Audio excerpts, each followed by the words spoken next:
Mais je vais quand même faire un petit résumé quand même pour nous rappeler un petit peu.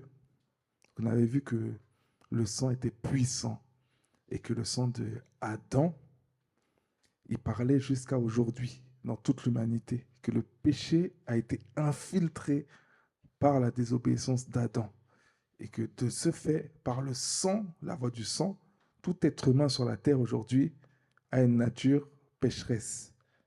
Et on avait vu également le sang de Abel. Abel qui a été tué, c'est le premier meurtre que Caïn a commis. Le premier meurtre humain sur terre, c'est Caïn qui a tué son frère Abel. Et on avait vu que ce sang parlait. Ce sang parlait. Et on peut voir que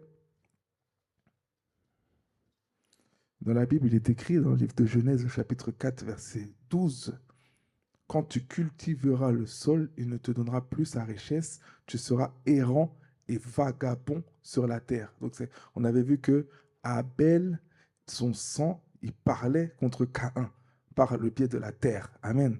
Et la Bible nous dit clairement qu'il va être errant, vagabond sur la terre. Donc cette même terre où il a semé du sang, il est en train de récolter quelque chose. Donc toute action a une conséquence. Abel, il a offert en offrande le sang de son... Caïn a offert en offrande le sang d'Abel, mais il parle négativement contre lui aujourd'hui. Le sol ne peut lui donner autre chose aujourd'hui que des malédictions en semences, parce que tout ce que nous semons, nous le récoltons assurément. C'est ce que la Bible dit. Le sol ne peut pas lui donner de grâce, il n'est pas béni. Il n'est pas béni pour Caïn, parce qu'il a semé du sang. Il n'a pas semé des graines, il n'a pas semé quelque chose de bon. Il a semé quelque chose de mauvais, donc il aura des fruits mauvais. Amen. Donc il faut vraiment faire attention à ce que nous semons. Il faut vraiment faire attention. Parfois, il y a des choses que nous faisons qui entraînent des conséquences et on prend ça à la légère. Quelqu'un, par exemple, qui est tout le temps en colère, il ne va pas apporter de la joie autour de lui et cette personne-là ne va pas recevoir de la joie. Quand tu sèmes de la colère, tu reçois aussi de la colère des autres personnes. Quelqu'un qui vient, qui te parle mal, et ben tu vas aussi lui répondre mal. C'est instinctif. Ce qu'on sème, c'est ce qu'on récolte. Amen. Si tu méprises les gens, tu vas recevoir le mépris. Si tu honores les gens, tu vas recevoir l'honneur. Ce n'est pas toujours le cas à 100%, mais sur le long terme, tu vas recevoir l'honneur. Amen.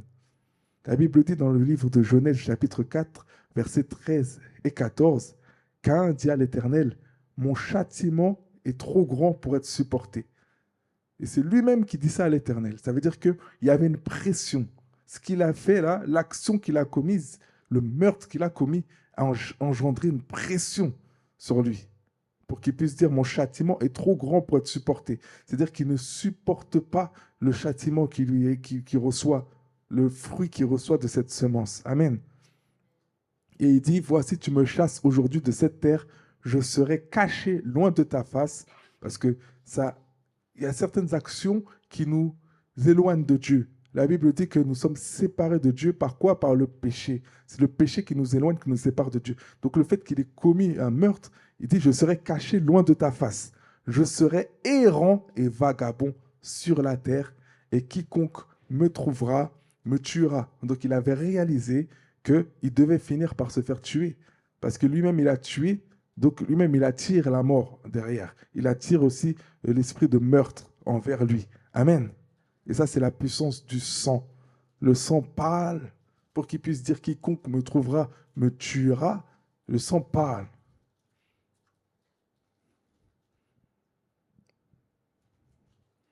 Donc vous voyez, des fois dans la vie, il y a beaucoup de choses qui nous arrivent qu'on ne comprend pas.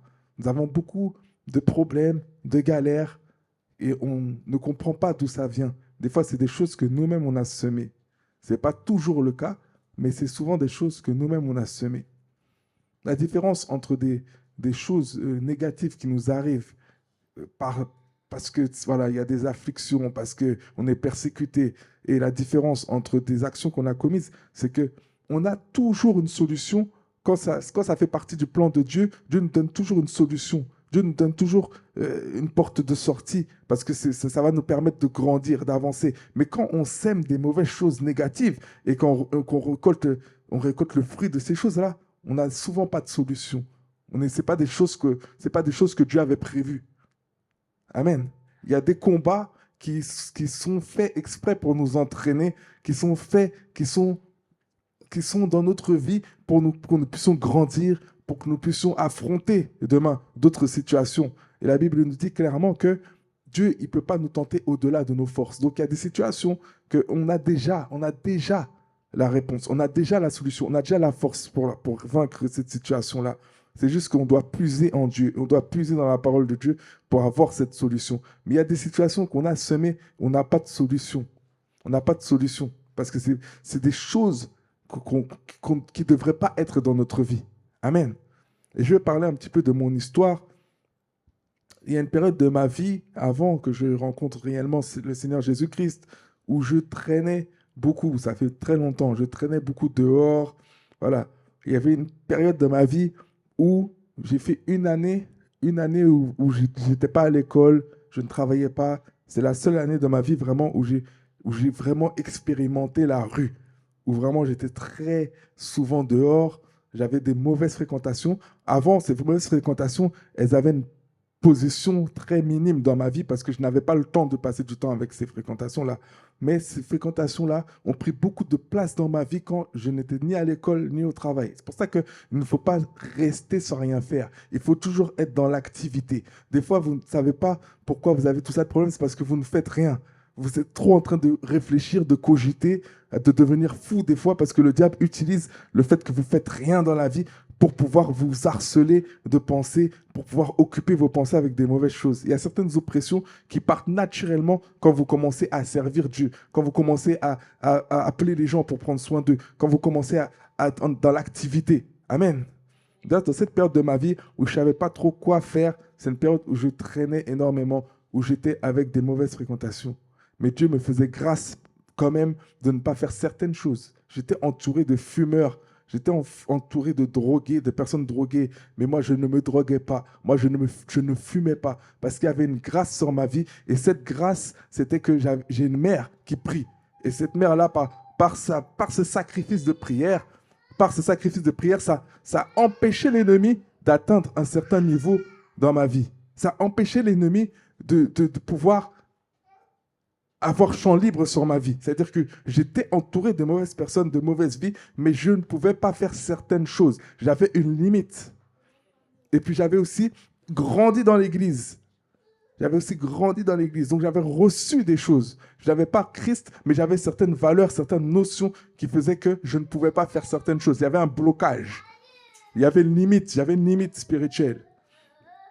Donc pendant cette période-là de ma vie, je traînais avec des personnes, mais j'avais des personnes de mauvaise vie autour de moi qui m'apportaient des problèmes. C'est-à-dire qu'il y a même des problèmes qui sont perdurés dans le temps. Même après ma conversion, j'ai encore des séquelles de choses, d'erreurs que j'ai commises par rapport à des mauvaises fréquentations. Vous savez, ne soyez pas entourés de mauvaises personnes. La Bible dit, les mauvaises compagnies corrompent les bonnes mœurs. Des fois, vous allez être avec une personne de mauvaise vie qui fait n'importe quoi et un jour, il va se battre et vous allez séparer ces gens-là, vous allez prendre un coup. Et ce coup-là va vous entraîner des problèmes tout au long de votre vie. Pourtant, ce n'est pas vous qui vous battiez, vous étiez simplement en train de séparer deux personnes que vous connaissez qui s'est battues. Et c'est exactement ce que moi j'ai vécu et ça m'a vraiment ouvert les yeux aujourd'hui pour veiller sur mes enfants et vous expliquer aujourd'hui, pouvoir être sur l'estrade là pour vous expliquer de faire attention à vos fréquentations. Mais attention aussi aux fréquentations de vos petits frères, de vos petites sœurs, de vos enfants, parce que ça peut aller très vite et des fois, il y a des choses qui sont irrévocables, irréparables. Et même s'ils se convertissent, vous savez, si vous avez une cicatrice, la cicatrice ne va pas disparaître comme ça. C'est quelque chose que vous allez garder à vie. Amen. Même Jésus, quand il est revenu devant Thomas, il a montré ses cicatrices. C'est-à-dire qu'il y a des cicatrices qui doivent nous rappeler des choses. Il y a des cicatrices qui parlent en notre faveur. Amen. Donc j'étais là à errer. J'étais là, je n'avais pas de situation. J'étais dans une période où j'étais très mal entouré. Partout où j'allais, j'attirais les problèmes. Parce que je marchais avec des genres d'esprits qui attirent les problèmes. Et les esprits, ils se reconnaissent. Vous savez, tout est spirituel. J'habitais à Bobigny, quand j'allais à Drancy, j'avais rien fait à Drancy, mais juste le fait de passer en vélo à Drancy, il y avait toute la cité qui me courait derrière. Je ne comprenais pas pourquoi. Et quand ils arrivaient, ils m'avaient confondu avec quelqu'un Quand ils arrivaient à m'arrêter, ils m'avaient confondu avec quelqu'un, tout ça, j'étais obligé de rentrer, soit courir, soit faire des choses bizarres, parce que j'attirais quelque chose. Et ça, c'est la voix du sang. C'est la voix du sang. Amen. Il y a des choses que nos arrière-grands-parents ont pu semer, nos grands-parents, nos parents ont semé, et c'est les enfants qui récoltent. C'est les enfants qui récoltent. Moi, j'ai toujours été dans un milieu de musique, artistique, mais tous ces amis-là avec qui j'étais, qui avaient de mauvaises vies, on avait un point commun, c'était la musique. Donc, il y avait une brèche. Si je n'étais pas sur la musique, je n'aurais pas pu marcher avec ces gens-là. Donc, par conséquent, par effet domino, j'avais des mauvaises fréquentations parce que par le biais de la musique, parce qu'on avait ce point commun-là. Je n'étais pas attiré par la bêtise comme eux, ils étaient attirés par la bêtise, mais ils pouvaient m'attraper par le biais de la musique. Amen. Et ça, c'est dans le sang. C'est quelque chose qu'on a dans le sang. Vous savez, il y a des peuples qui ont quelque chose dans leur sang de particulier. Quand on voit le peuple, voilà, moi je suis de la Guadeloupe, il y a beaucoup de personnes qui sont très dans tout ce qui est artistique. Il y a beaucoup de musiciens, beaucoup de personnes qui chantent. Pareil quand on voit le peuple congolais. Il y a plusieurs peuples qui ont certaines choses, c'est en eux. Quand on voit un Congolais, on sait qu'il a ça dans son sang. La musique, c'est dans son sang. Amen. Donc le sang parle très fort. Le sang parle très fort. Donc il faut faire très attention à ce qu'on sème dans la vie de nos enfants. Faire très attention à les fréquentations qui sont autour de nous aussi. Parce que spirituellement, il y a des transferts, il y a des échanges. Amen. Quand je vous dis, il y a plein de choses qui m'arrivaient, ce n'était pas logique. Ce n'était pas logique. Partout où je passais, je pouvais passer dans une ville qui... Je n'ai jamais été là-bas. On va me demander, tu es d'où? Tu es d'où? Qu'est-ce que tu viens faire là? Parce que c'est les démons qui sont dans ces gens-là qui viennent influencer. Et il y a un jour que je ne vais jamais oublier.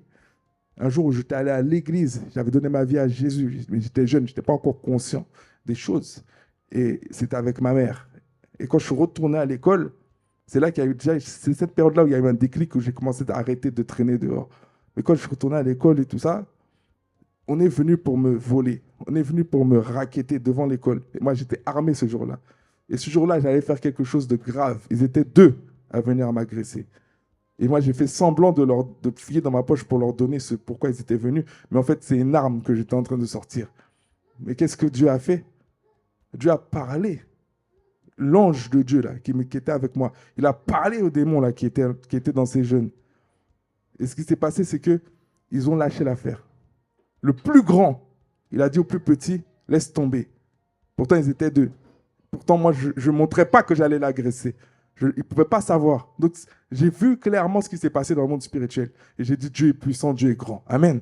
Sinon, je serais soit en prison, soit je serais mort. Mais Dieu m'a préservé. C'est pour ça que la prière des parents, c'est très important. La prière même d'un chrétien est très importante. Ça peut préserver tes frères et sœurs de beaucoup de choses. Des choses qui devraient leur arriver, qui ne leur arrivent pas. Amen. Dieu n'a pas permis que je fasse cette erreur-là. Dieu n'a pas permis que je commette l'irréparable. Tout est une question d'esprit. Amen. Et je vais déclarer dans le nom puissant de Jésus que nous sommes sous la protection de Dieu, sous la couverture de Dieu. Amen. Je déclare dans le nom puissant de Jésus que nous et notre famille au complet, nous servirons l'Éternel. Je déclare que toutes les mauvaises influences qu'il y a autour de nous, au milieu de nous, elles quittent notre vie radicalement dans le nom de Jésus. Que Dieu expose, que Dieu montre, que Dieu nous ouvre les yeux sur ce qui ne va pas dans notre vie et sur les personnes qui ne doivent pas rester dans notre vie. Amen. Vous savez, mieux vaut être très peu entouré que être énormément entouré, mais avec des personnes qui n'ont pas un cœur sincère à notre égard. Amen. Donc je prie maintenant que nous puissions réellement être entourés des bonnes personnes. Que la main de Dieu nous couvre, que la main de Dieu puisse vraiment agir pour faire un nettoyage dans notre vie, dans le nom de Jésus. Je déclare et décrète que c'est les plans de Dieu qui seront les plans qui parleront dans notre vie. Tout plan de l'ennemi est nul et sans effet maintenant. Je déclare et décrète que nous allons réussir dans toutes nos entreprises, dans le nom puissant et glorieux de notre Seigneur Jésus-Christ. Il faut parler, il faut déclarer. Sans arrêt. La vie d'un chrétien, c'est parler et déclarer. Parler, déclarer. parler, déclarer. Il y a des personnes qui utilisent les principes de Dieu dans d'autres directions, avec des religions, des doctrines qui ne sont pas de Dieu, mais ils utilisent les principes de Dieu. Ils parlent de pensée positive, ils parlent de le pouvoir de, je ne sais pas comment ils appellent ça, mais voilà, déclaration. En fait, c'est la même chose que nous, mais ils le font sans Dieu. Et ils ont quand même des résultats. Alors, à plus forte raison, nous, qui avons l'Esprit de Dieu, qui a tout créé par la parole, nous aussi, on peut parler. Et on aura d'autant plus de résultats. Amen. Ce n'est pas une loi d'attraction, c'est un principe spirituel. Amen. Je vais rentrer plus en profondeur. Jusqu'à là, c'était, on va dire, un petit peu l'apéritif. Dites après moi, profondeur.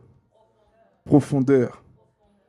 Vous savez, dans le sang des animaux, on va parler du sang des animaux, il y avait la capacité de faire certaines choses.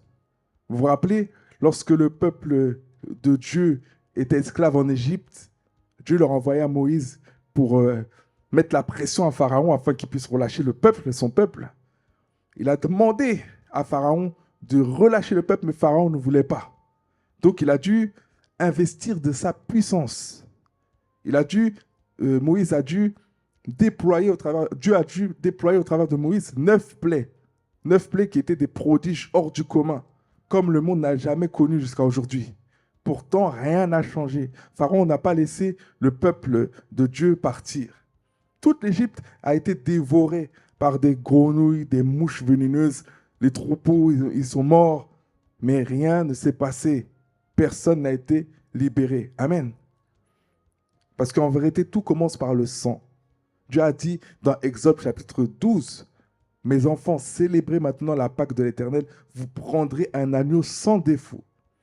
On prendra de son sang. On en mettra sur les linteaux des portes des maisons. Cette nuit-là, je frapperai tous les premiers-nés du pays d'Égypte et j'exercerai des jugements contre tous les dieux de l'Égypte. Je suis l'Éternel. Le sang vous servira de signe. Je verrai le sang et je passerai par-dessus vous. Et il n'y aura point de plaie qui vous détruise quand je frapperai le pays d'Égypte. Et ce n'est qu'à la 10e plaie, quand le sang a coulé, que le peuple il a été libéré. Pas avant. C'est à la 10e plaie. Les 9 plaies d'avant, ça a été inefficace. Pharaon n'a pas laissé le peuple de Dieu partir. Mais à la 10e plaie, il a fallu qu'il y ait une histoire de sang, une affaire de sang. C'est-à-dire que le sang d'un animal, le sang d'un agneau, pas n'importe quel agneau, un agneau sans défaut, a été capable de couvrir le peuple entier de Dieu. Amen. Et là, on voit la puissance du sang. Et c'est le sang d'un animal, sans défaut, la Bible précise. Hébreux chapitre 9, verset 13. Car si le sang des taureaux et des boucs et la cendre d'une vache répandue sur ceux qui sont souillés sanctifie et procure la pureté de la chair, ça veut dire que le sang d'un animal a déjà une puissance colossale. Il a une grande efficacité déjà. Si le sang d'un agneau sans défaut a pu faire que cet ange de la mort-là n'a pas pu emporter un seul membre de l'Église de Dieu, ça veut dire que ce sang parle, le sang parle. Dieu l'a utilisé comme signe. Le sang a une voix. Amen. Si le sang d'un animal pouvait couvrir, purifier la chair et ainsi permettre à Dieu de pardonner les péchés, je vous laisse imaginer la suite. Il y a un autre sang, mais on va parler après. Amen. On va en parler maintenant d'ailleurs, on va passer au solide. Il y a plus que le sang d'Abel, il y a plus que le sang d'Adam, il y a plus que le sang des animaux. Amen. Est-ce que quelqu'un est là? Il y a plus que le sang d'Abel, il y a plus que le sang des animaux, il y a plus que le sang d'Adam. Il y a un sang qui est au-dessus de tous les sangs. Un sang qui parle encore aujourd'hui. Amen. Et c'est la puissance du sang de notre Seigneur Jésus-Christ. Qu'est-ce que la Bible nous enseigne à propos du sang de Jésus?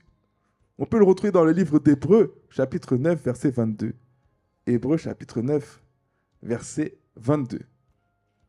Vous savez, nous n'avons pas été rachetés par des biens matériels. Ce n'est ni l'argent, ni l'or qui a été donné pour nous racheter. Mais c'est le précieux sang de Jésus. Amen. Pourquoi le sang de Jésus est précieux? À cause de sa puissance de purification, sa puissance purificatrice. Rien ne peut laver réellement nos péchés si ce n'est le sang de Jésus-Christ. C'est le sang de Jésus-Christ qui nous purifie. Apocalypse chapitre 1, verset 5. Alors, et de la part, Jésus-Christ, ce témoin fidèle, le premier-né des morts et le prince des rois de la terre, à celui qui nous aime, qui nous a délivrés de nos péchés par son sang. C'est ça qui nous intéresse. À celui qui nous aime, qui nous a délivrés de nos péchés par son sang. Donc Jésus-Christ, c'est par son sang qu'il nous a délivrés. C'est le sang de Jésus-Christ qui nous permet d'être libres aujourd'hui. Amen. On avait vu que dans l'ancienne alliance avant Jésus-Christ, pour couvrir le péché, il devait faire des sacrifices d'animaux innocents. Et on avait vu qu'il y avait tout un protocole compliqué.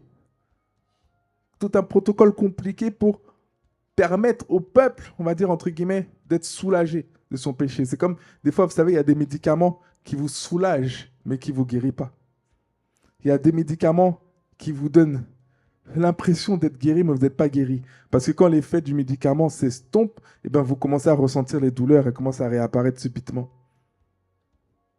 Vous me suivez?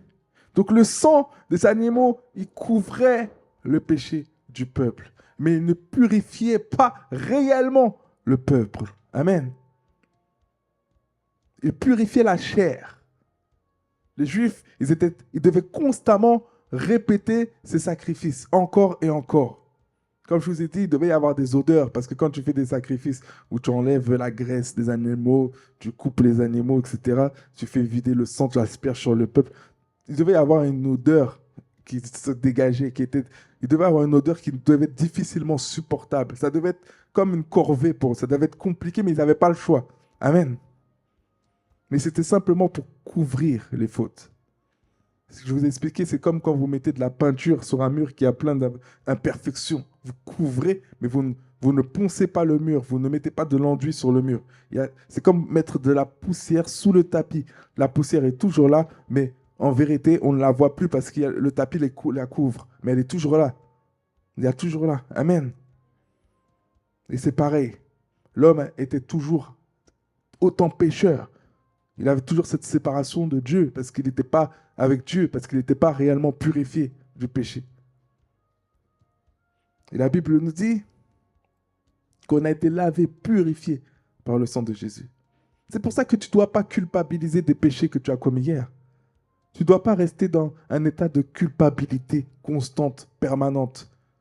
Quand tu fais une erreur, tu commets une erreur, tu te repens, tu demandes pardon au Seigneur, sincèrement, et puis après tu changes de voie et tu avances. Mais tu ne peux pas rester bloqué toute ta vie avec la culpabilité. Amen. Tout être humain commet des erreurs, tout être humain pêche. Mais nous, on a le sang de Jésus qui parle en notre faveur. C'est-à-dire qu'on ne doit pas demeurer dans le péché, on ne doit pas chercher à pécher, on n'est pas parfait. On tend vers la perfection, mais personne n'est parfait. De la même façon que tu déçois les autres, ton pasteur aussi peut te décevoir. Tes parents, même ils ont 50 ans en Christ, ils vont aussi te décevoir. Parce qu'il n'y a personne qui est parfait. Amen. C'est le sang de Jésus qui nous rend purs devant Dieu. Ce n'est pas nos actions. Et c'est pour ça qu'il y a des religions qui font croire que c'est par leurs actions, par les aumônes, par les sacrifices, par toutes sortes de choses qui peuvent être rachetées de Dieu, alors que la Bible est formelle, elle est claire, elle est carrée, elle est précise. Et la Bible ne nous explique pas cela. Elle nous enseigne que c'est le sang de Jésus qui nous rend juste devant Dieu. Pas un autre moyen.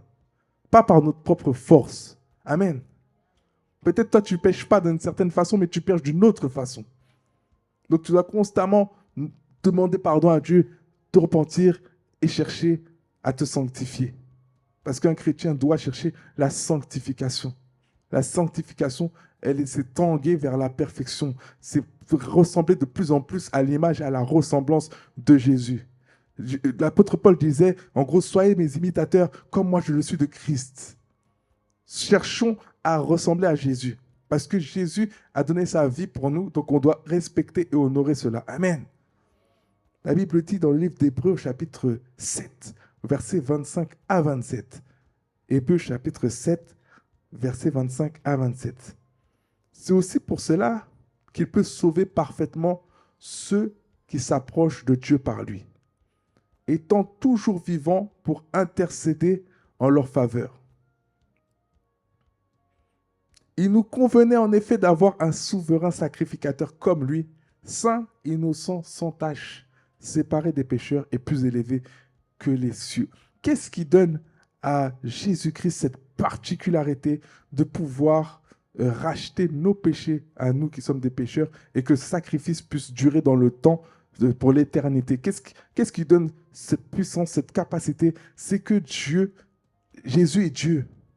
Et Jésus, il est saint, innocent, sans tache, séparé du pécheur et plus élevé que les cieux. C'est-à-dire qu'il n'y a que lui, en fait, qui a cette capacité de racheter pleinement le péché de l'humanité, parce qu'il n'était pas pécheur, il n'était pas soumis au péché. Amen. Il est le seul homme, il était 100% Dieu, mais 100% homme. Et c'était le seul homme sur la terre qui était digne de pouvoir offrir son sang et que son sang parle aussi fort, parce qu'il n'y avait pas le péché en lui. Amen. De la même façon que Adam nous a introduits dans la loi du péché et de la mort par la désobéissance, et ben, c'est de la même façon que Jésus-Christ, par son sacrifice, il est en train de nous sortir de cette condamnation. Amen.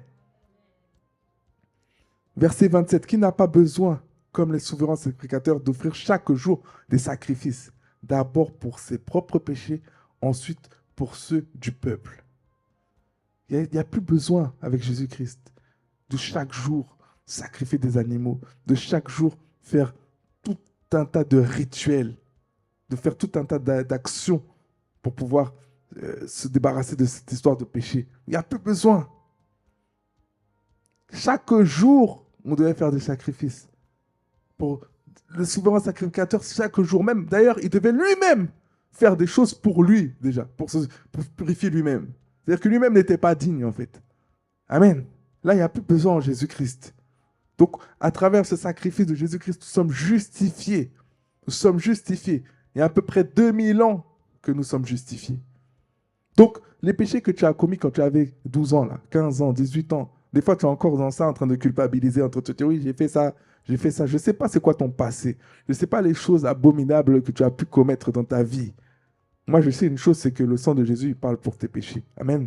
Il parle pour ta vie. Il parle aujourd'hui. Et ça fait 2000 ans qu'il parle. Et il parlera jusqu'à la fin, tant que tu reconnais Jésus comme ton Seigneur et Sauveur. Donc, ne laisse pas la voix de la culpabilité te faire culpabiliser. Ne laisse pas l'accusateur des frères, qui est le diable, t'accuser pour des péchés que tu as commis hier parce que tu t'es repenti et tu as décidé de marcher avec Jésus en intégrité. Amen. La voix d'accusation, c'est le diable. C'est le diable qui est l'accusateur des frères. Ce n'est pas Dieu. Ce n'est pas Dieu. Quand tu as cette voix de condamnation sans arrêt qui est en train de te faire culpabiliser, ce n'est pas Dieu. Ce n'est pas Dieu. Parce que quand tu regardes bien, cette voix-là est en train de t'empêcher de te rapprocher de Dieu. Cette voix-là est en train de t'empêcher de te repentir. Cette voix-là est en train de t'empêcher d'aller à l'église. Cette voix-là n'est pas en train de te rapprocher de Dieu. Au contraire, elle t'éloigne parce que le péché éloigne de Dieu et sépare de Dieu. Amen. Donc, il faut que tu fasses taire cette voix de culpabilité, d'accusation. Il faut que tu apprennes à faire taire cette voix. Il faut que tu apprennes à vivre en nouveauté de vie. Amen. Il faut que tu apprennes à vivre selon les Écritures. La Bible dit que tu as été racheté à un grand prix. Tu es justifié par le sang de Jésus. Donc ton passé est caduc. Ton passé, il ne vaut plus rien. Tout ce que tu as fait de mal, Dieu ne le regarde pas. Ton nom est écrit dans le livre de vie. C'est ça le plus important. C'est ça que tu dois garder. Tu dois garder en tête. Amen. La Bible dit donc, il est rentré une fois pour toutes dans le lieu très saint, dans le livre d'Hébreux, chapitre 12 à 14. Livre d'Hébreux, chapitre 9, versets 12 à 14. Il est entré une fois pour toutes dans le lieu très saint, non avec le sang des boucs et des veaux, mais avec son propre sang, ayant obtenu une rédemption éternelle. Ça, c'est le verset 12. Il est rentré une fois pour toutes dans le lieu très saint, non avec le sang des boucs et des veaux, mais avec son propre sang. C'est-à-dire que lui, il s'est offert lui-même en sacrifice. Quel être humain sur la terre aujourd'hui serait capable de s'offrir lui-même en sacrifice pour quelqu'un d'autre? Qui serait capable de faire ça? On serait peut-être capable de faire ça pour nos enfants, mais on ne pourrait pas le faire pour 1 million d'étrangers, des gens qu'on ne connaît pas, et des gens qui sont là en train de crier crucifiez-le. On aurait fait marche arrière. Le jour où on aurait une action comme ça à faire, quand on aurait entendu ces mêmes personnes-là dire crucifiez-le, on aurait dit bon, Seigneur, mon Père, j'arrête tout. On annule. On aurait la voix de l'amertume qui parlerait, la voix de la colère qui parlerait. On se dirait, écoute, ces personnes-là ne méritent rien du tout. S'ils sont là en train de dire crucifiez-le, alors que j'ai été utilisé pour guérir nombreux d'entre eux. Ça se trouve même certainement qu'il y a des personnes qui ont été guéries par Jésus et qui elles-mêmes ont dit crucifiez-le. C'est très certainement. Ou qui ont vu un proche à eux être guéri par Jésus, mais par l'euphorie de la foule. Ils étaient en train de dire crucifiez-le. Et ça, c'est ça des fois. Des fois, tu vas demander de prier ou de se donner pour des personnes qui sont là en train de crier crucifiez-le. Des personnes qui nous font du mal. Des personnes qui ont des mauvaises intentions contre nous. Des fois, tu vas nous demander de prier pour eux, de prier pour elles, de nous sacrifier. Parce que Jésus l'a fait. Pas parce qu'on le méritait, parce que personne ne méritait ce que Jésus a fait, mais parce qu'il devait le faire. Amen. Donc il est entré une fois pour toutes. La Bible précise bien une fois pour toutes. Jésus n'est pas en train d'être crucifié tous les ans. Il est rentré une fois pour toutes dans le lieu très saint, non avec le sang des boucs et des veaux, mais avec son propre sang ayant obtenu une rédemption éternelle. Verset 13. Car si le sang des taureaux et des boucs et la sang d'une vache répandue sur ceux qui sont souillés sanctifie et procure la pureté de la chair. Verset 14. Combien plus le sang de Christ, qui par un esprit éternel s'est offert lui-même sans tache à Dieu, purifiera-t-il votre conscience des œuvres mortes afin que vous serviez le Dieu vivant? Purifiera-t-il votre conscience des œuvres mortes? C'est quoi les œuvres mortes? C'est toutes ces mauvaises choses qu'il y a dans l'homme, toutes ces mauvaises choses que l'homme fait, le mensonge, tous ces genres de choses-là. Il purifiera notre conscience des œuvres mortes afin que nous servions le Dieu vivant.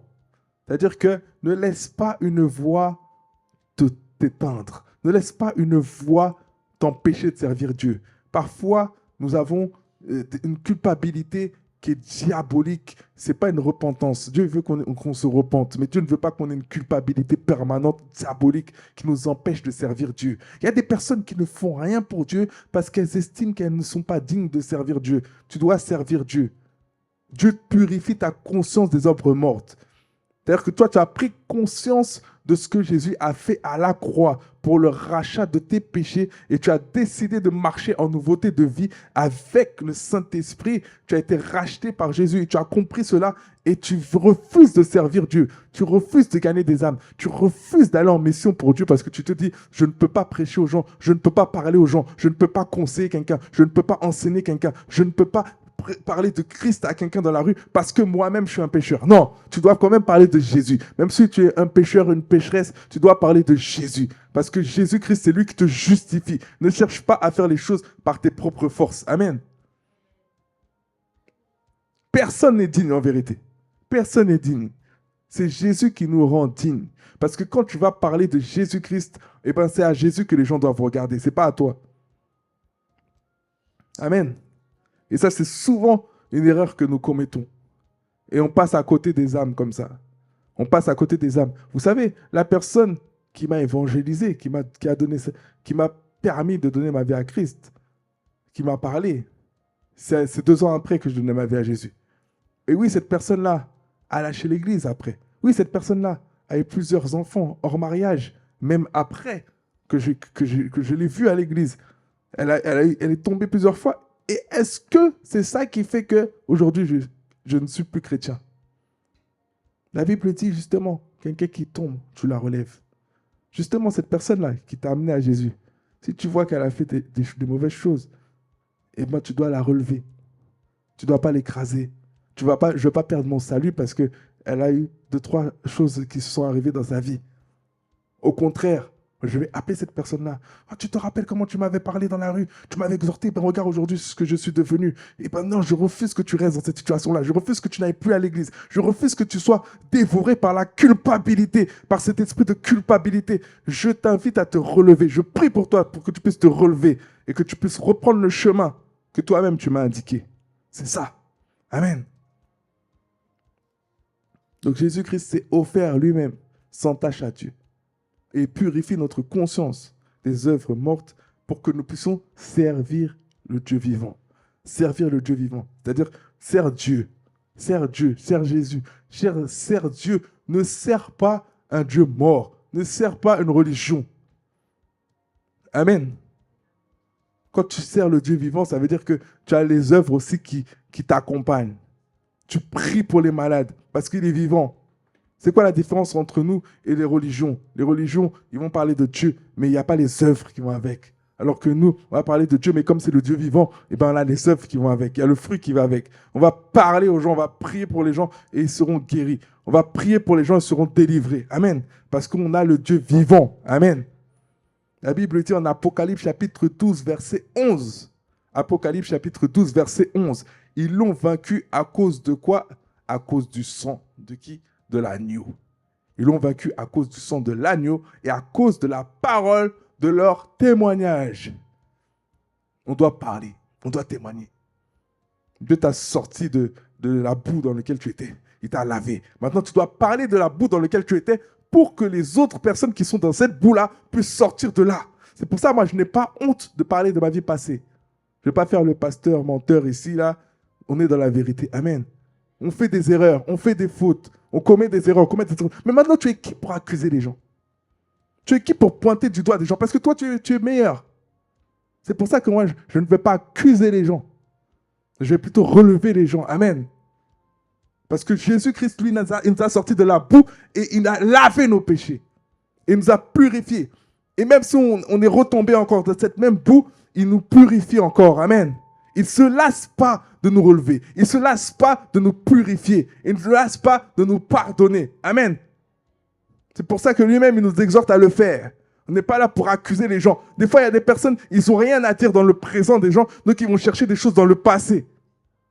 Tu n'as rien à dire dans le présent, donc tu vas chercher des choses qui sont passées. Et quand tu ne trouves rien dans les choses depuis la conversion de la personne, tu vas aller chercher des choses quand ils n'étaient même pas encore convertis. Mais qu'est-ce que tu es en train de faire? Qui est-ce que tu es en train de servir? Et tu penses que tu sers Dieu? Non. Dieu n'a pas un esprit d'accusation. Quelqu'un qui vient tout le temps pour accuser les autres n'est pas envoyé de Dieu. Je répète encore, quelqu'un qui vient toujours pour accuser les autres dans ta vie, qui vient toujours à côté de toi pour accuser les autres, n'est pas envoyé par Dieu. C'est quelqu'un qui est envoyé par le diable pour te mettre des mauvaises semences dans ton cœur afin que tu puisses avoir de l'amertume et de la haine sur les gens. Amen. On n'est pas là pour avoir de l'amertume, pour avoir de la haine. Dieu nous a délivrés de ces choses-là. Dieu nous a délivrés de cet esprit d'accusation. Cet esprit d'accusation est l'esprit du monde. Ce n'est pas les esprits des enfants de Dieu. Dans l'église, on ne doit pas tolérer ça. Tout le temps accuser les autres. Tout le temps montrer du doigt. Tout le temps chercher les petites bêtes qu'il y a dans la vie des gens pour les exposer, pour afficher, pour humilier. Est-ce que c'est l'esprit de Dieu? Ce n'est pas l'esprit de Dieu. La Bible dit, l'amour couvre les fautes et pardonne tout. Amen. Et c'est comme ça qu'un chrétien doit vivre. Ils l'ont vaincu à cause du sang et à cause de la parole de leur témoignage. Imaginez-vous, vous êtes en train d'évangéliser avec une sœur et après vous n'osez pas parler à quelqu'un dans la rue parce que vous savez que vous avez commis un péché. C'est comme ça qu'on perd des âmes. Oui, toi, tu n'es pas digne de parler. Ah, je t'ai entendu dire ça quand tu as évangélisé la personne, mais tu n'es pas digne. Toi-même, tu as fait ça. On est là pour gagner les âmes. Amen. Ce n'est pas par notre vie. Les gens qui sont dans la rue, ils ne connaissent pas ta vie. Tu gagnes les gens par ta vie qui sont autour de toi. Mais les gens dans la rue, tu ne les gagnes pas par ta vie, qui ne connaissent pas ta vie passée. Amen. C'est ça qu'on doit être un modèle. C'est vrai qu'on doit être un modèle, mais on ne doit pas être bloqué par l'esprit d'accusation pour se sentir indigne. Donc ils l'ont vaincu à cause de la parole, de leur témoignage. Et ils n'ont pas aimé leur vie jusqu'à craindre la mort. C'est par le sang de l'agneau et la parole de témoignage qu'on vainc l'ennemi, qu'on vainc le diable. Tu dois parler de ta vie. Tu dois parler aux gens. C'est comme ça que tu vas détruire les offres du diable dans la vie de quelqu'un.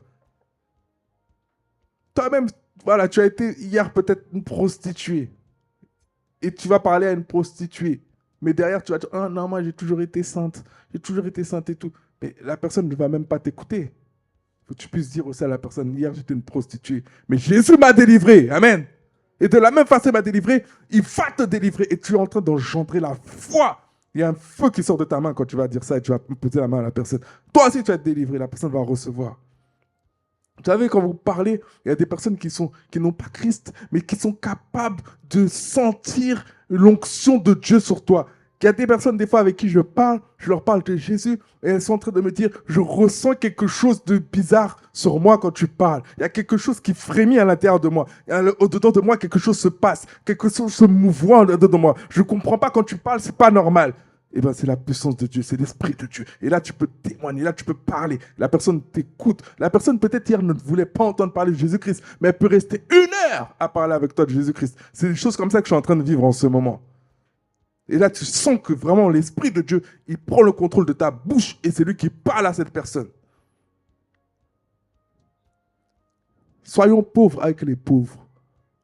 On ne va pas venir parler à des pauvres sans se mettre à leur place pour les comprendre.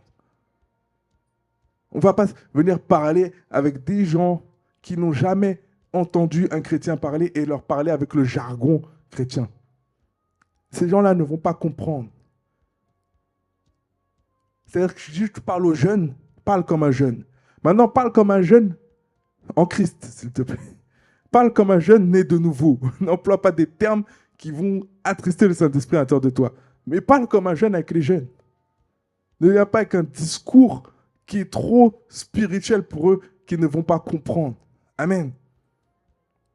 Donc pour revenir sur l'enseignement, le sang de notre Seigneur et Sauveur Jésus-Christ est le plus puissant des sangs. Le sang de notre Seigneur et Sauveur Jésus-Christ, il a le pouvoir de vaincre la mort, carrément. C'est le seul sang qui peut vaincre la mort. Amen. D'ailleurs, pourquoi? Parce que Jésus-Christ lui-même, il est revenu à la vie. Il est ressuscité d'entre les morts. Amen. Le sang de Jésus-Christ, il a la puissance, le pouvoir de vaincre la peur. En Christ, on ne doit plus avoir la peur qu'on avait quand on n'avait pas Jésus. On ne doit plus avoir cette peur, des inquiétudes. Il y a des personnes qui sont tout le temps stressées, qui sont tout le temps inquiètes, qui n'osent rien entreprendre, qui n'osent rien faire. La peur les paralyse. Ils n'osent pas avancer. Ils n'osent pas se lancer. Ils n'osent pas quitter. Ils n'osent pas changer. Tu veux évoluer, mais tu ne veux pas quitter. Tu veux évoluer, mais tu ne veux pas changer. Tu veux évoluer, mais tu ne veux pas entreprendre des choses parce que tu veux toujours rester dans ta zone de confort. Même si tu es mal loti, même si tu es mal nourri, même si tu es mal payé, même si on te respecte pas, on te méprise, même si tu n'aimes pas ton travail, tu n'aimes pas le lieu dans lequel tu es, tu n'aimes pas l'ambiance, l'atmosphère dans laquelle tu es. Tu sais que ce n'est pas ta place et tu sais que ce travail-là t'empêche d'avancer, mais tu vas quand même maintenir ce poste, maintenir cette chose-là. Pourquoi? Parce que tu as une peur à l'intérieur de toi de quitter, la peur du changement. Et ça, c'est quelque chose qui est transmis souvent par la voie du sang. Parce que quand tu regardes bien, tes parents avaient peur. Tes parents n'entreprenaient rien. Tes parents n'achetaient rien. Tes parents ne se lançaient pas. Ils avaient peur des engagements. Ils avaient peur de certaines choses. Et ils ont transmis ces peurs-là par la voie du sang. On t'a toujours mis dans ta tête, tiens ton petit travail, excusez-moi. Tu maintiens ton petit travail. Garde ton petit travail. Tes parents appelaient ça un petit travail et ils te disent de garder ce petit travail. Cette parole-là, je la brise dans ta vie dans le nom de Jésus. Ce n'est pas un petit travail que tu dois garder. Au contraire, c'est un grand travail que tu dois garder. Le jour où tu as un grand travail, c'est celui-là que tu dois garder. Mais ton petit travail, tu ne dois pas le garder. Tu ne dois pas rester attaché à des choses qui ne te permettent pas d'aller plus loin avec Dieu. Amen. Si quelque chose te freine dans ta vie avec le Seigneur, si quelque chose te freine dans ta spiritualité, te freine dans ta connexion, ou même prends ton temps pour que tu puisses être à l'église, tu ne dois pas rester là. C'est numéro 1 dans la vie d'un chrétien. Amen. Donc je chasse tout esprit de peur. La peur du changement. La peur d'entreprendre. La peur de se lancer. La peur de s'engager. Quelque chose va se passer dans ta vie à partir de maintenant. Quelque chose va se passer dans ta vie à partir de maintenant. Excusez-moi.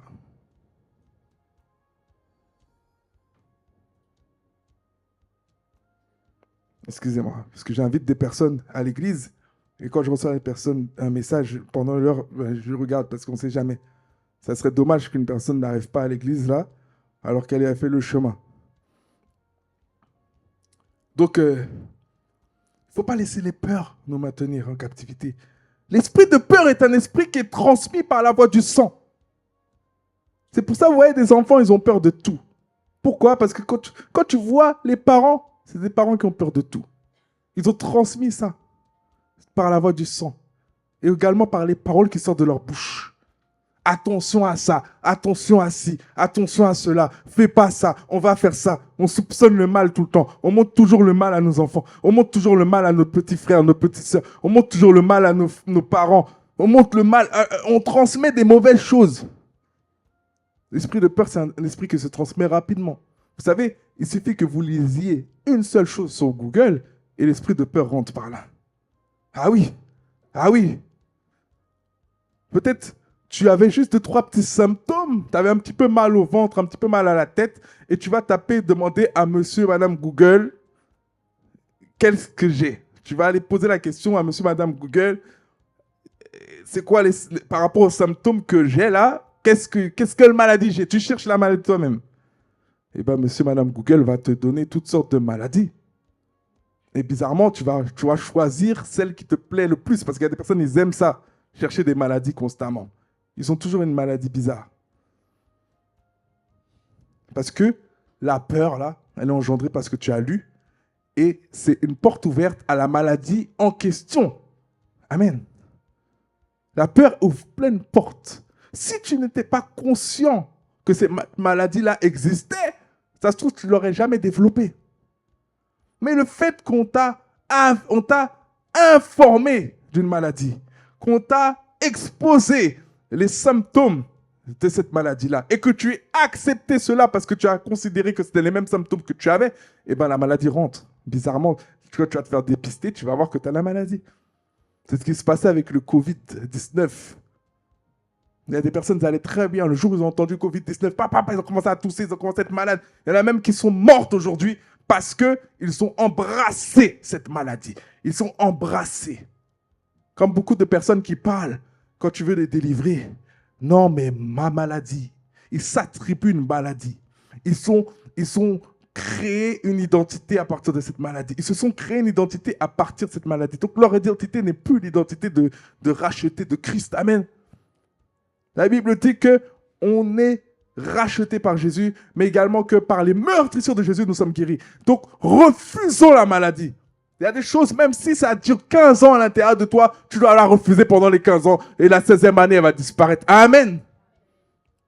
On ne doit pas s'attribuer des maladies.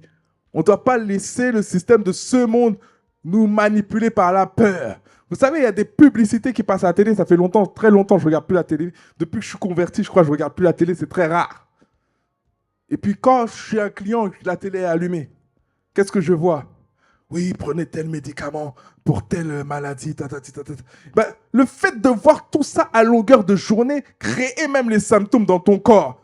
Parce que tu es conscient qu'il y a cette petite grippe qui est en train de courir actuellement et tu vas être focalisé sur ces symptômes-là qui sont en train de te décrire constamment.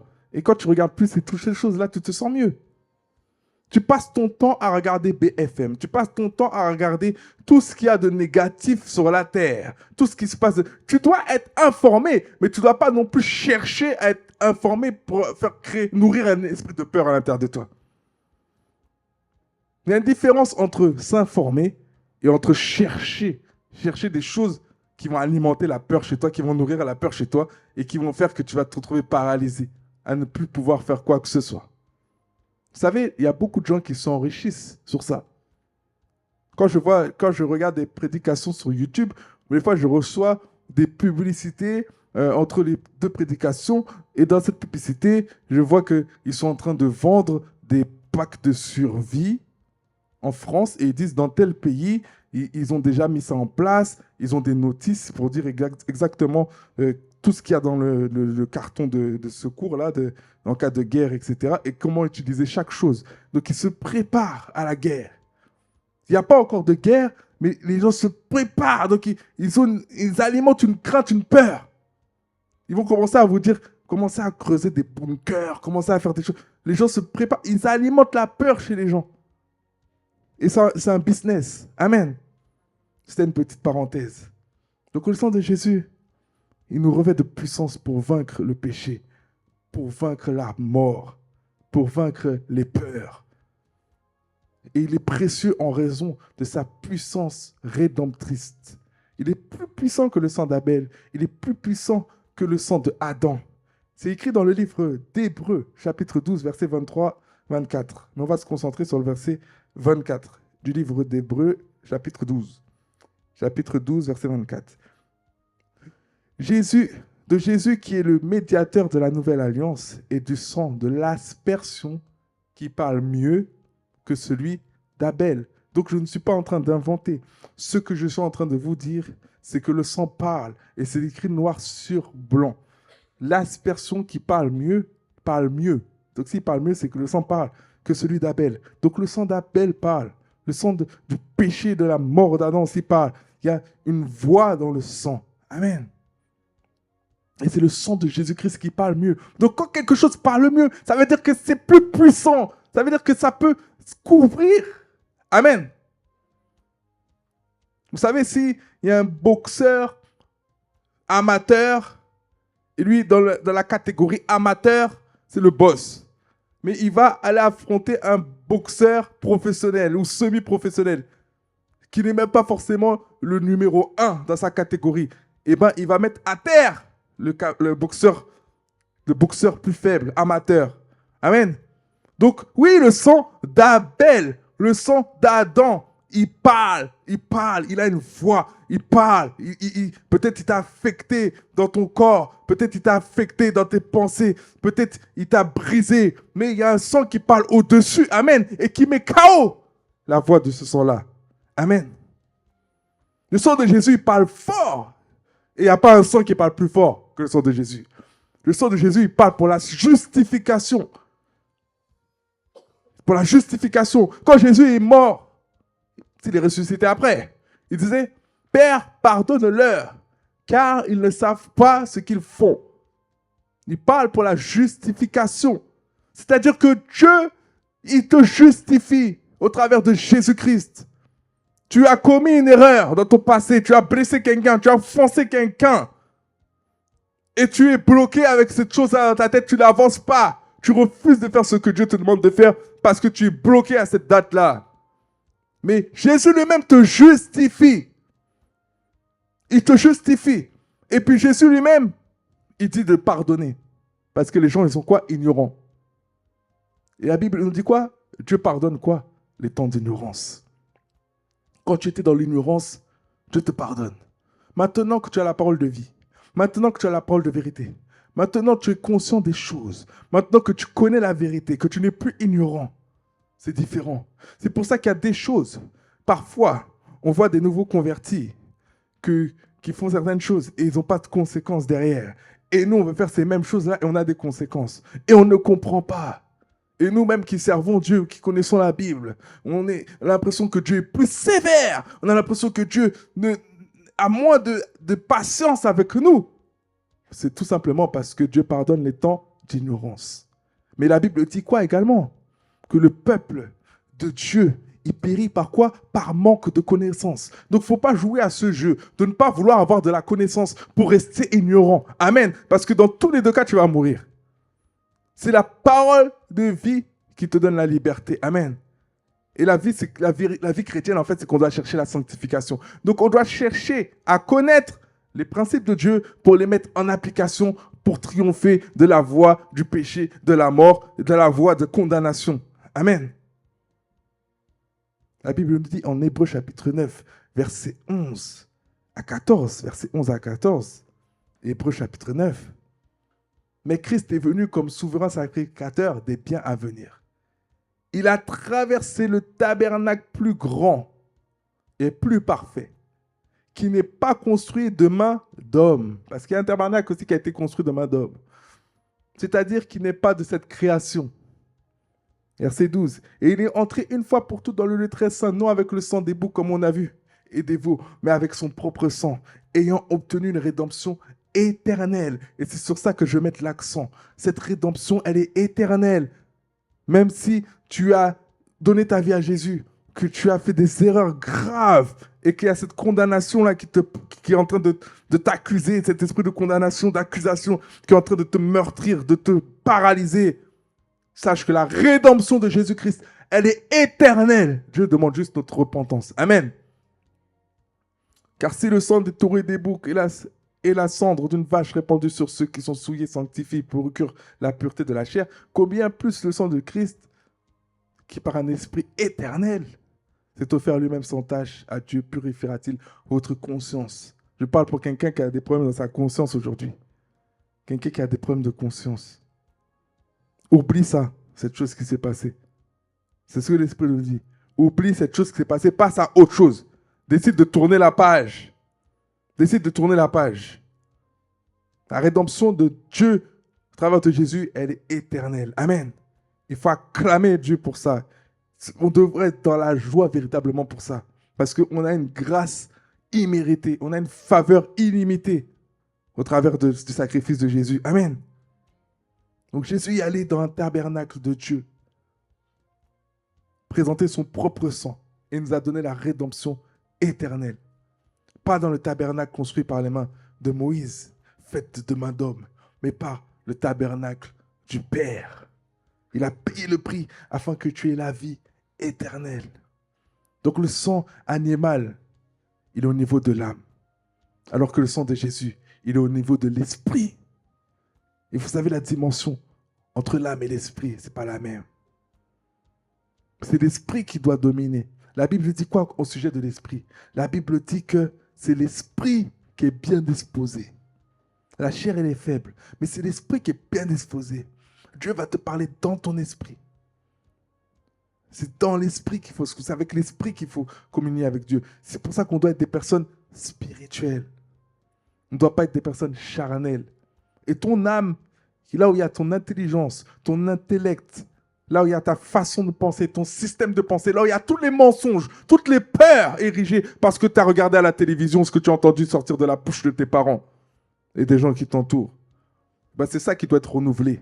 Ton intelligence doit être renouvelée. Ta perception des choses doit être renouvelée. Mais comment? Par l'esprit. Mais si tu n'es pas spirituel, comment tu deviens spirituel?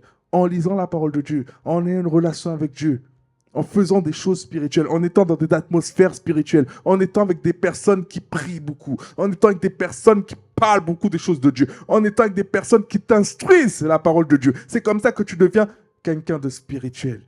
Quelqu'un de spirituel, c'est quelqu'un qui marche par l'esprit. C'est quelqu'un qui sait que son esprit doit dominer et qui donne la position numéro 1 dans il est tripartite, un humain est tripartite, il donne la priorité à l'esprit.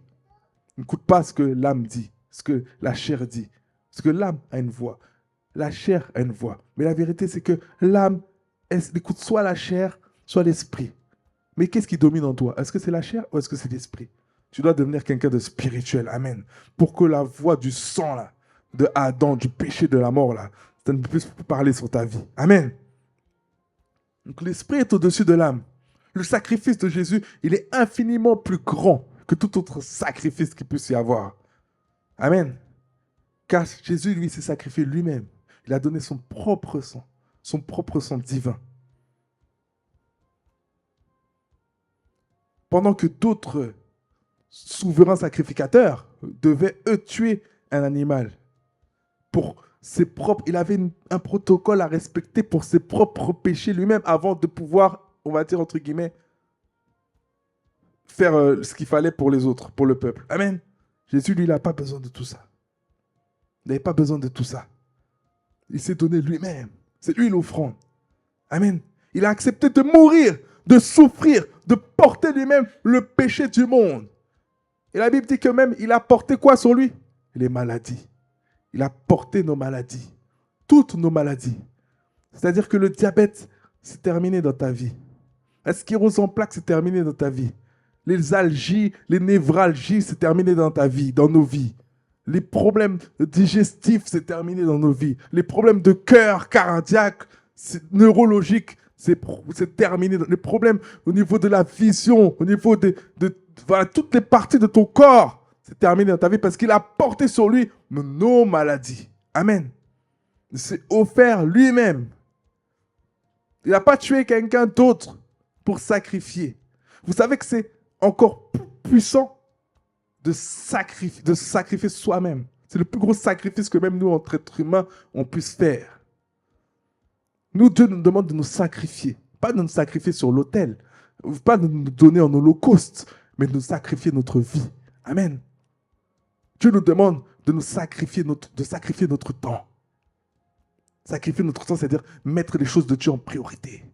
Faire passer certaines choses qu'on avait mis en priorité, des choses qui nous étaient chères hier, pour mettre les choses de Dieu avant ces choses-là. Amen.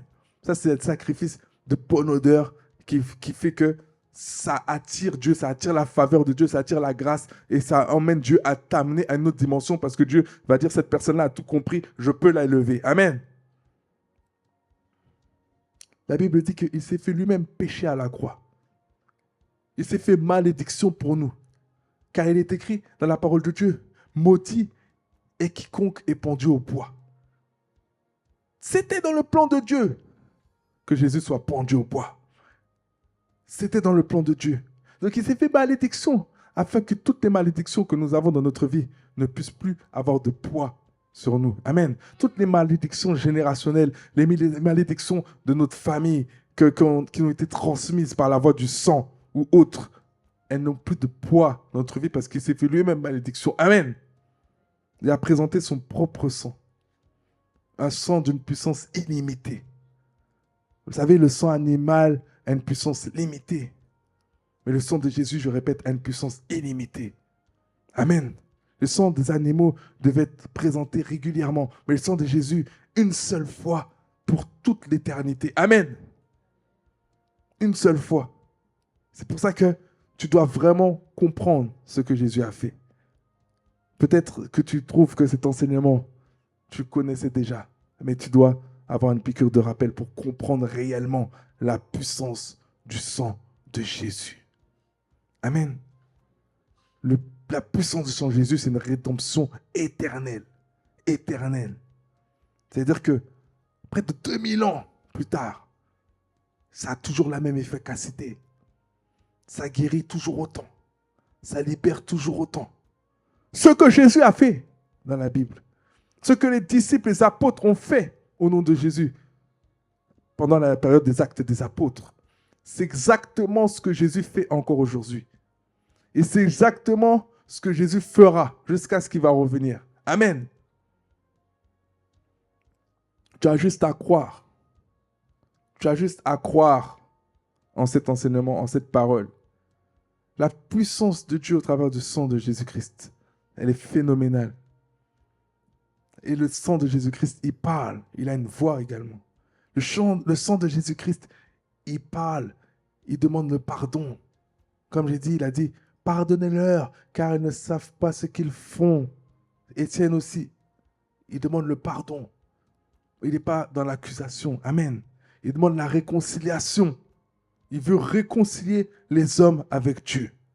Réconcilier les hommes avec Dieu. Parce que l'homme est séparé de Dieu. Donc, le sang de Jésus réconcilie. Miséricorde pour tous les hommes. Voilà ce que le sang de Jésus dit. Et le sang de Jésus nous apporte la victoire. Il nous donne une victoire qu'on ne mérite même pas. Amen. Le sang de Jésus parle de l'amour de Dieu pour nous.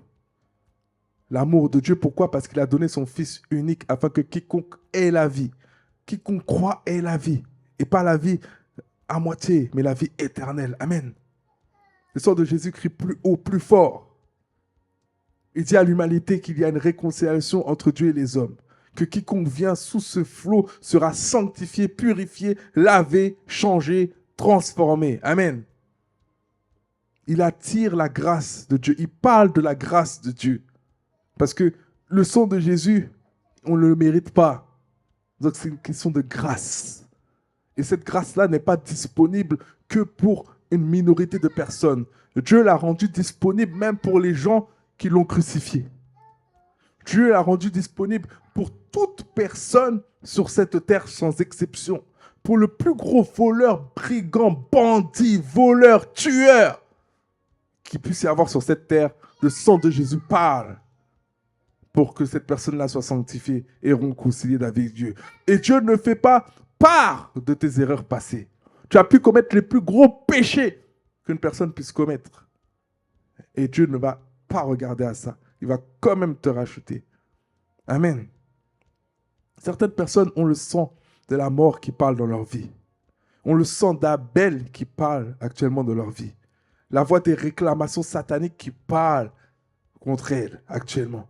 La voix des esprits territoriaux qui parlent contre elles. La voix des esprits familiaux qui parlent contre elles. Mais ça doit s'arrêter maintenant dans le nom puissant et glorieux de Jésus-Christ.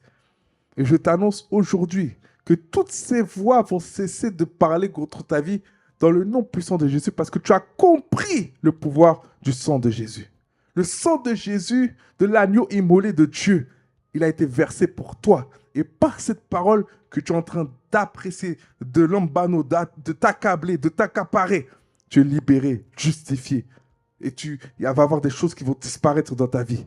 Le sang de Jésus parle plus fort. Je déclare que toutes ces voix de sang, de liens parentés ou autres que tu as pu, qui parlent contre ta vie, qu'elles soient nulles et sans effet maintenant, qu'elles s'arrêtent maintenant au nom de Jésus-Christ. Je déclare qu'aujourd'hui, la voix du sang de Jésus-Christ fait taire à jamais toute autre voix de la puissance de Jésus. J'annonce que les réclamations sataniques sur ta vie n'ont plus aucun effet. Les autels qui ont été irrigués contre toi n'ont plus aucun effet parce que la voix du sang de Jésus-Christ parle plus fort dans le nom de Jésus.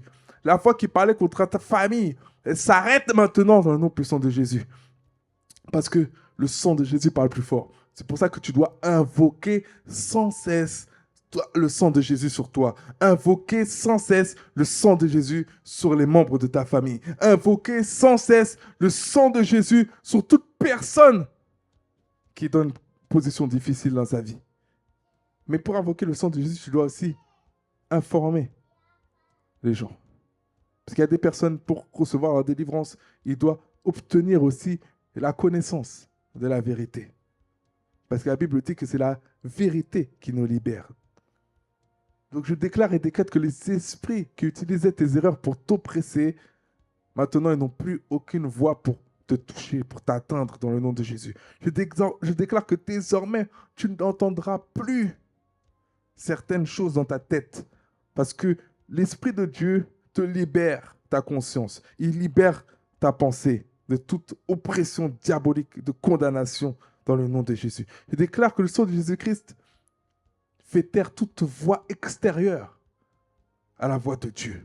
Je déclare que le sang de Jésus-Christ parle plus fort que toute condamnation qu'il y avait dans ta vie. Je chasse tout esprit de condamnation. Le sang de Jésus-Christ parle plus fort que la maladie maintenant dans le nom de Jésus. Parce que Jésus-Christ a été crucifié sur la croix et il a porté lui-même nos maladies. Je déclare et décrète que tout sang, toute voix extérieure à la voix du Saint-Esprit n'a plus aucun impact sur ta vie présente et ta vie future à partir du moment que tu as reçu cette parole dans ton cœur, dans le nom de Jésus-Christ.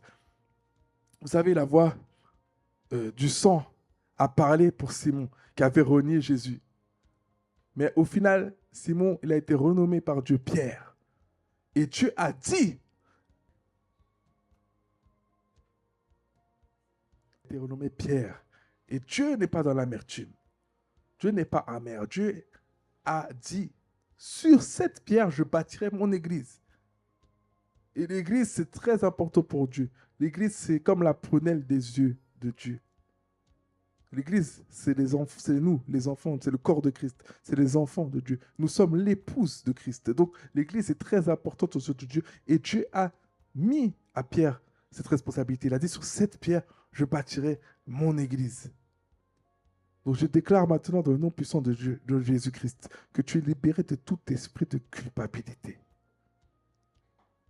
de tout esprit de condamnation. Et que la puissance du sang de Jésus-Christ te libère des remords. Et je déclare et décrète sur ta vie que tu es totalement libre de tout regret, de tout remords, de toute persécution mentale, de toute mauvaise chose, compréhension. de la parole de Dieu dans le nom de Jésus. Sans le sang de Jésus, nous ne sommes rien. Nous n'avons pas la vie. Nous sommes condamnés par la loi du péché, de la mort. Amen. Donc je prie maintenant que ce grand trésor que Dieu nous a donné, qui est son sang, que nous puissions vraiment le comprendre, que nous puissions vraiment le posséder, que nous puissions vraiment comprendre la voie du sang. Qu'est-ce que le sang de Jésus dit? Le sang de Jésus nous lave, il nous rachète, il nous justifie. Il arrête toute forme de condamnation, de réclamation. Il nous permet d'avoir accès à Dieu, nous permet d'être réconciliés avec le Père, de passer de la mort à la vie. Et je prie maintenant qu'une personne puisse passer de la mort à la vie au travers de cette parole, de cet enseignement. Qu'une personne puisse prendre conscience de ce que Jésus a fait. Parce qu'on le dit souvent que Jésus est mort à la croix pour nos péchés. On le connaît par cœur, mais on n'a pas le réma, on n'a pas la révélation.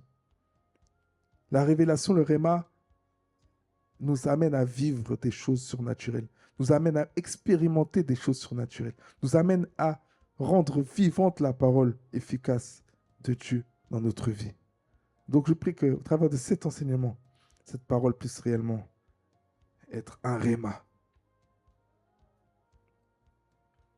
La Bible nous dit dans le livre de 1 Pierre, chapitre 1, versets 18 et 19, sachant que ce n'est pas par des choses périssables, par de l'argent ou de l'or que vous avez été rachetés de la vaine manière de vivre que vous avez hérité de vos pères, mais par le sang précieux de Christ, comme d'un agneau sans défaut et sans tache. Donc il y a une vaine manière de vivre qu'on a reçue. Ce qu'on a reçu, on doit s'en débarrasser. Les traditions que tu as reçues, les dogmes, toutes sortes de choses qu'on t'a appris qui ne sont pas bibliques, tu dois t'en débarrasser aujourd'hui. Parce que c'est des choses qui t'empêchent d'avancer avec Dieu. C'est des choses qui t'empêchent d'atteindre un certain niveau avec Dieu. Peut-être on t'a appris à être rancunier, rancunière. Je parle pour quelqu'un qui a beaucoup de rancune. Tes parents, ils avaient beaucoup de rancune également. Tu es quelqu'un qui a du mal à passer à autre chose. Tu es quelqu'un qui a du mal à pardonner. Tu es quelqu'un qui a été éduqué dans la rancune. Il y a un esprit de rancune qui a été transféré par la voie du sang entre tes parents et entre toi, avec tes parents et toi. Et aujourd'hui, il y a certaines situations où tu as mille et une raisons valables d'être rancunière. Si tu es un enfant de ce monde, mais que tu n'es pas un enfant de Dieu. Mais comme tu es un enfant de Dieu, que cette voie de rancune s'arrête maintenant dans le nom de Jésus. Que tu apprennes à pardonner à 100%. Pas en fonction de ce qu'on t'a fait. Pas en fonction de comment la personne réagit suite à ton pardon. Mais juste parce que tu es enfant de Dieu. Et je prie sincèrement maintenant que quelqu'un soit libre. Libre de la rancune. Dans le nom puissant de Jésus. Amen. Amen. Amen. Donc l'enseignement est terminé. Et j'avais quelque chose aussi à vous dire. C'est que là, il est temps. Le Seigneur vraiment me dit, il est temps. Il est temps de sortir dehors. Il est temps de recommencer à zéro. Il est temps de construire sur des bases solides. Il est temps de sortir dans les rues. Il est temps d'évangéliser. Il est temps de gagner les nations. Il est temps de faire des nations des disciples. Il est temps. Nous avons beaucoup parlé de ça. Nous avons beaucoup tourné autour du pot. Mais à partir de la semaine prochaine, on va commencer à sortir. Donc vraiment, je tiens à ce que l'Église puisse faire ce sacrifice. De consacrer son samedi après-midi pour gagner des âmes. Parce qu'il y a quelque chose qui doit se passer ici. Tout à l'heure, je parlais de sacrifice. Que Jésus lui-même s'est donné entièrement. S'est donné entièrement pour nous. Afin que nous puissions avoir la vie. Mais nous, qu'est-ce que nous pouvons rendre à Dieu en retour? Il n'y a rien qui puisse être aussi honorable de ce que Dieu a fait pour nous. Il n'y a rien qui puisse compenser ce que Dieu a fait pour nous. Mais il y a une chose que Dieu nous demande, c'est de faire des nations des disciples. Donc c'est ce que nous allons faire à partir de samedi. on va commencer à sortir pour gagner des âmes. À partir de samedi, on va commencer à rentrer dans le vif du sujet pour aller parler, prêcher, exhorter les gens dehors et les amener à Christ et dans la maison de Dieu, là où ils recevront la nourriture. Parce qu'il est important d'amener les personnes quelque part, d'amener les personnes à une église pour qu'ils puissent être enseignés, pour qu'ils puissent être conseillés, orientés, être couverts spirituellement et être surtout, comment dirais-je, qu'on puisse en faire des disciples. Parce qu'il ne suffit pas de parler de Christ. La Bible nous dit de faire des disciples. Pour faire des disciples, il faut aller dans l'église. L'église est un centre de formation. L'église est une école. Et c'est au sein de l'église qu'on pourra faire des églises, qu'on pourra faire des nations de disciples. Donc, on va travailler sur un parcours spirituel pour les nouveaux convertis. On va se pencher dessus avec mon épouse pour le parcours pour que chaque personne qui viendra ici intègre automatiquement un parcours de croissance spirituelle, pour qu'elle puisse apprendre les valeurs, les fondements, les bases de la vie chrétienne, et afin qu'elle puisse avoir des fondations solides et que cette église puisse être bâtie sur le roc. Parce que c'est les prémices que Dieu utilise. C'est les personnes qui sont là aujourd'hui qui sont très importantes que Dieu va utiliser pour bâtir cette église. Est-ce que nous qui sommes là, nous sommes des fondations solides sur lesquelles on peut mettre du poids, ou est-ce que nous sommes des fondations châteaux de cartes, châteaux de sable, et qu'on va tomber? Non, nous-mêmes, on doit être unis. Nous-mêmes, on doit être remplis d'amour. Nous-mêmes, on doit être consacrés. Nous-mêmes, on doit prendre les choses de Dieu au sérieux pour qu'on puisse transmettre ça aux autres. Donc, on va rentrer dans une période d'évangélisation. On va commencer à évangéliser dès ce samedi.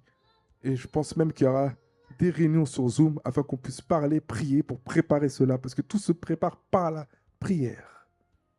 Et ça va être ça le prix qu'on va payer pour Dieu.